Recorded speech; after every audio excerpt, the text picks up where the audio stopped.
lundi 19 décembre au matin, suite à une réunion avec les membres de la Commission nationale de la négociation collective, CNNEC, Myriam El Khomri a annoncé le montant de SMIC pour 2017. KIS. Il est tombé.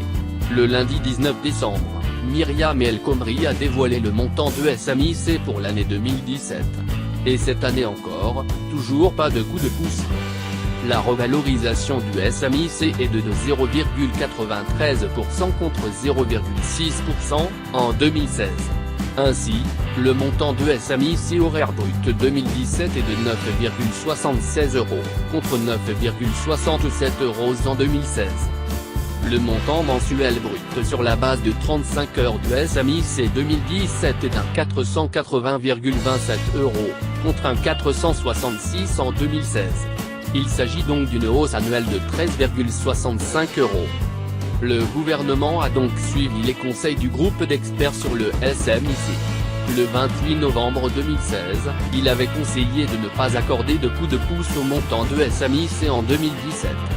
Selon ce comité, aller au-delà de la formule légale d'indexation introduirait un risque de déstabilisation à partir d'une situation économique fragile. Le dernier coup de pouce sur le SMIC date de 2012. Le montant de SMIC 2017 entrera en vigueur le 1er janvier 2017. Le SMIC est calculé en prenant en compte deux critères. L'inflation subie par les 20% ménages les plus pauvres et le gain de pouvoir d'achat du salaire de base des ouvriers et employés. SMIC brut. En 2017, le SMIC mensuel brut, c'est-à-dire avec les cotisations sociales du salarié, atteint un 480,27 € contre un 466,62 € en 2016. SMIC horaire brut. En 2017, le SMIC horaire brut est revalorisé. Il atteint 9,76 € contre 9,67 € précédemment. SMIC net. En 2017, le SMIC mensuel net a lui aussi évolué.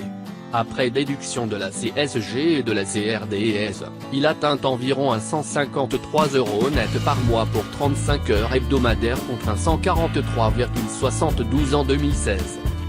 SMIC horaire net. En 2017, le montant de SMIC horaire net avoise 7,64 €. Ce chiffre ne peut être qu'indicatif, le montant des cotisations sociales retenues sur le SMIC horaire brut pouvant varier d'une fiche de paie à l'autre. SMIC et allègement de charges sociales. Depuis le 1er janvier 2015, les cotisations patronales relevant des URSSAF sont totalement supprimées pour les salaires au niveau du SMIC, conformément à ce qu'avait annoncé Manuel Valls lors de son discours de politique générale, le 8 avril 2014. Hors cotisation d'assurance chômage. Autre changement intervenu au 1er janvier 2015, le taux de cotisation familiale est passé de 5,25% à 3,45% pour les employeurs éligibles à la réduction générale des cotisations dites FION au titre de leurs salariés dont la rémunération est inférieure à 1,6 fois le montant de SMIC. Depuis le 1er janvier 2016 la mesure est étendue aux salaires inférieurs à 3,5 SMIC, les cotisations famille seront abaissées de 5,25% à 3,45% pour les salaires compris entre 1,6 et 3,5 SMIC, soit 1,8 point en moins, peut-on lire sur le site internet du gouvernement. Calcul du SMIC. Jusqu'en 2009, le SMIC était revalorisé le 1er juillet de chaque année. En 2010, la date de cette réévaluation est fixée au 1er janvier. En février 2013, un nouveau mode de calcul du SMIC est mis en place. Ce mode de calcul est toujours en vigueur en 2016 et le sera également en 2017. Il prend en compte deux éléments. Moins l'inflation mesurée pour les ménages du premier quintile de la distribution des niveaux de vie soit les 20% des ménages les moins aisés. Moins la base de la moitié du gain de pouvoir d'achat du salaire horaire moyen des ouvriers et des employés, et non plus des seuls ouvriers. Précédemment, l'ampleur de l'augmentation de SMIC est calculée en additionnant moins l'évolution de l'indice des prix à la consommation, IPC, précisément celui des ménages urbains dont le chef est ouvrier ou employé, hors tabac. Moins la moitié de la croissance du pouvoir d'achat du salaire horaire de base ouvrier, euros. En dehors de ces revalorisations annuelles, le SMIC est également rehaussé lorsque l'indice des prix, hors tabac, augmente de plus de 2%. Enfin, ces modes de calcul définissent des hausses minimales, le gouvernement pouvant choisir de donner un coup de pouce au SMIC en allant au-delà. Par ailleurs, un groupe d'experts sur le SMIC instauré en 2008, émet chaque année des recommandations concernant l'évolution du salaire minimum. Sa composition a été complètement renouvelée au mois d'avril 2013. Il est désormais présidé par François Bourguignon, directeur d'études à l'ES. C'est ce comité qui a décidé de ne pas accorder de coup de pouce au SMIC en 2016. SMIC et salaire minimum. Le SMIC correspond au salaire minimum en vigueur en France. Les employeurs ne peuvent donc rémunérer un salarié, quel que soit son contrat, en dessous de ce seuil. En septembre 2013, le Conseil des prud'hommes d'Evry a ainsi condamné Carrefour pour non-respect de SMIC. Mais les conventions et accords collectifs peuvent eux aussi définir une rémunération minimale selon l'emploi occupé.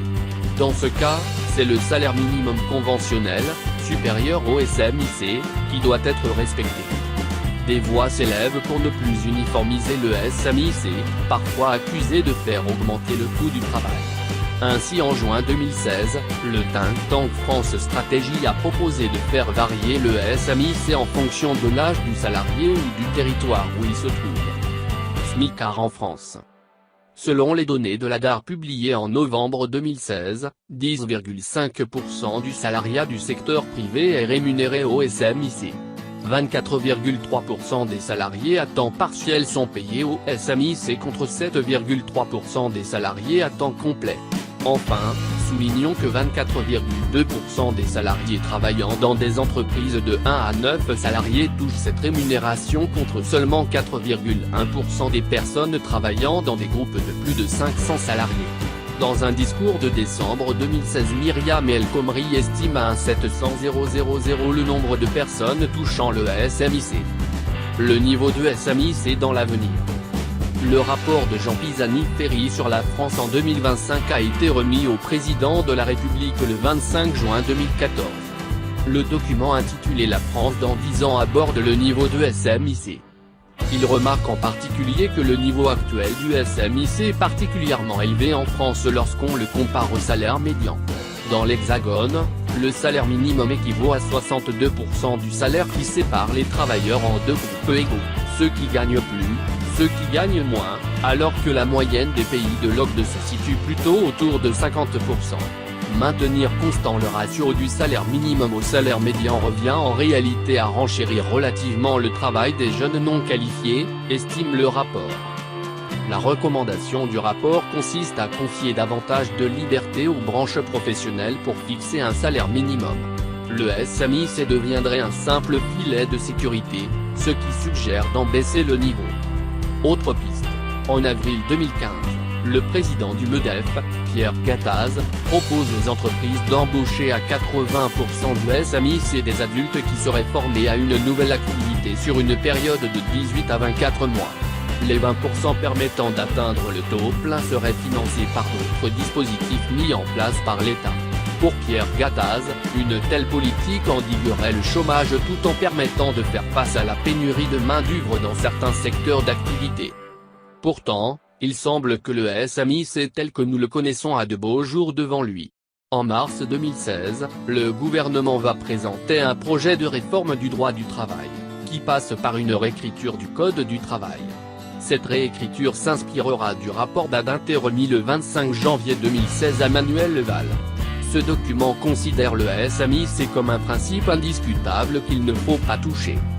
Aussi l'impact d'une telle hausse sur les entreprises, l'emploi, les salaires et les finances publiques. Sur les entreprises, les plus pénalisés seraient les PNEP, puisque 24% de leurs salariés sont rémunérés au SMIC, contre 4,5% dans les grands groupes. Si l'on prend l'exemple d'une PME employant 30% de ses salariés au SMIC, son coût du travail augmente ainsi de 0,5%. Compte tenu des marges très faibles dégagées par l'ETP, cet impact est important et la tentation sera forte de limiter les embauches, prévient l'IFRA. Cette augmentation du coût du travail amoindrit un peu plus la compétitivité des sociétés françaises, renchérit le groupe d'experts sur le SMIC, qui conseille le gouvernement. Faux, rétorquent les économistes étiquetés à gauche. 75% des salariés au SMIC travaillent dans des secteurs non exposés à la concurrence internationale, restauration, hôtellerie, bâtiment, services à la personne, distribution. Sur les salaires. En théorie, une hausse du SMIC se diffuse mécaniquement sur les salaires les plus proches, jusqu'à 1,5 fois le SMIC. Mais, comme les employeurs ne peuvent pas tous augmenter leur grille salariale, le nombre de smicards augmente. Au fil des revalorisations, le nombre de Français rémunérés au salaire minimum est passé de 8% en 1993 à 14,5% en 2008. Sur la consommation. Le SMIC n'a pas bénéficié d'un coup de pouce depuis 2006. Les salariés les moins bien rémunérés ne consacrant qu'une part infime de leurs revenus à l'épargne, l'objectif espéré est de soutenir la consommation, et in fine la croissance. À moins que les entreprises répercutent cette hausse des salaires sur les prix. Sur l'emploi.